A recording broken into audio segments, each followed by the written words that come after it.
When do companies declare bankruptcy? So not every country in the world has got a bankruptcy law. By the way, America में बड़ा मशहूर chapter 11 bankruptcy law जो है वो माना जाता है.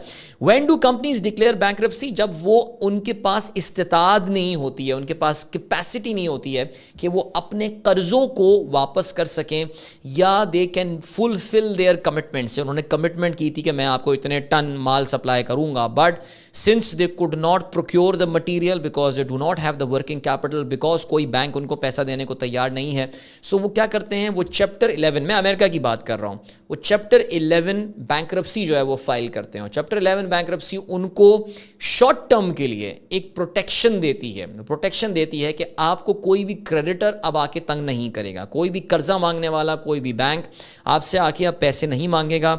आपके पास 6 महीने का टाइम है, 1 साल का टाइम है.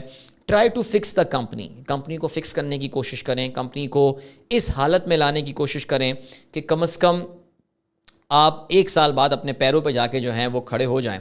और अगर तब भी कंपनी जो है वो अपनी आप को नहीं पैरों पे खड़ा कर सकती, तो फिर कंपनी को लिक्विडेट किया जाता है, उनके जो एसेट्स होते हैं, उनके जो असासे होते हैं, उनको बेचा जाता है. So this is about bankruptcy and I think it gives you some idea. HQ मुख्तसरन मैं यही बता सकता था आपको. मज़ीद कोई सवाल है तो बंदा हाजिर है.